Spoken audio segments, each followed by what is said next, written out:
వివరాలు చూద్దాం. విశాఖలోని పూడిమడక సముద్ర తీరానికి సమీపంలో బోటు దగ్ధమైంది. ప్రమాదం నుంచి మత్స్యకారులు బయటపడ్డారు.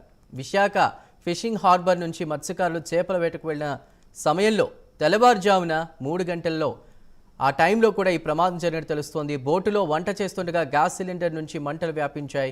ఈ ఘటనలో బోటు పూర్తిగా దగ్ధమైంది. ప్రమాద సమయంలో బోటులో డ్రైవర్ సహా మొత్తం 7 మత్స్యకారులు ఉన్నారని తెలుస్తోంది. వారు సమీపంలో ఉన్నటువంటి మరో బోటులోకి వెళ్లి ప్రాణాలు కాపాడుకున్నారు.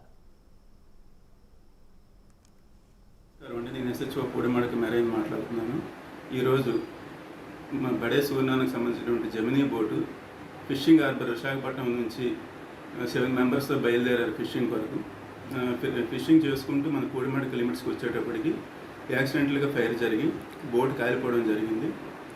దీంట్లో ఉన్నటువంటి 7 మెంబర్స్ కూడా సురక్షితంగానే ఉన్నారండి. ఎవరికి ఎటువంటి ఇంజరీస్ ఏమీ కాలేదు. ఇదంతా 8 నాటికల్ మైల్స్ లోపలనే జరిగింది. విశాఖలో బోటు దగ్ధంగా సంబంధించినటువంటి మరింత సమాచారాన్ని మా ప్రతినిధి నాయుడు అందిస్తారు. Naidu. Thank you Chandu.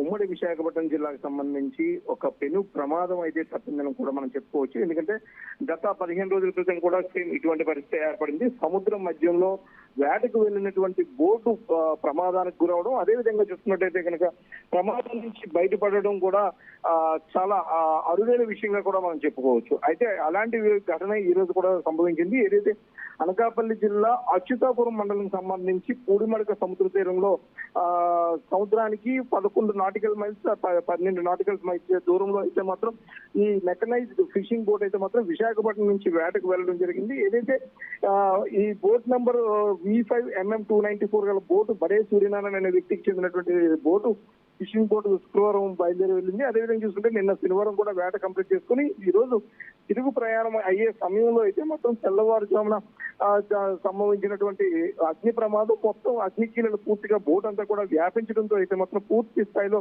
Boat అంతా కూడా దగ్గర అయిపోయిన పరిస్థితి కనిపిస్తుంది. అంటే ప్రత్యేకించి చెప్పుకున్నట్టయితే కనుక వాళ్ళు తెల్లవారు ఫస్ట్ ముందుగా వాళ్ళు వల వేసిన తర్వాత వీళ్ళందరూ వంట చేసుకునే పరిస్థితి ఉంటుంది. అంటే మార్నింగ్ కి సంబంధించి వాళ్ళు బ్రేక్ఫాస్ట్ కి సంబంధించి కూడా వంట చేసుకునే పరిస్థితి ఉంటుంది. ఆ సమయంలో ఏదైతే ఈ సిలిండర్ నుంచి వచ్చినటువంటి గ్యాస్ లీక్ అయ్యి ఆ మంటలు అయితే మాత్రం పూర్తి స్థాయిలో బోట్ అంతా కూడా వ్యాపించడంతో బోటు మొత్తం పూర్తి స్థాయిలో దగ్గరైపోయిన పరిస్థితి ఉంది. అయితే మంటలను అదుపు చేసేందుకు ఎవరైతే 7 ఉన్నారో వీళ్ళందరూ కూడా చాలా విశ్వ ప్రయత్నం చేసినప్పటికీ కూడా మంటలు ఏవి కూడా అదుపులోకి వచ్చిన పరిస్థితి అయితే మనకి కనిపించలేదంటే కూడా మనకి చెప్పడం జరిగింది. అయితే వీళ్ళు పూర్తి స్థాయిలో ఇంకా ప్రాణాలను రక్షించుకోవాలనే ఒక సదుద్దేశంతో అయితే మాత్రం పూర్తి స్థాయిలో వీళ్ళందరూ కూడా బోట్ నుంచి మొత్తం సముద్రంలోకి దూకడం జరిగింది. అదే సమయంలో అటువైపుగా వస్తున్నటువంటి V5MM683 గల బోట్ అయితే మాత్రం శ్రీనివాసరావు చెందిన బోటు అటువైపు రావడంతో అయితే మాత్రం లక్కీగా వీళ్ళందరూ కూడా వీళ్ళు సిగ్నల్స్ ఇవ్వడంతో అయితే వీళ్ళు ఆ బోట్ లో కూడా చేరుకోవడం జరిగింది. తర్వాత వాళ్ళందరినీ కూడా ఒడ్డుకి చేర్చుకున్నారు. అంటే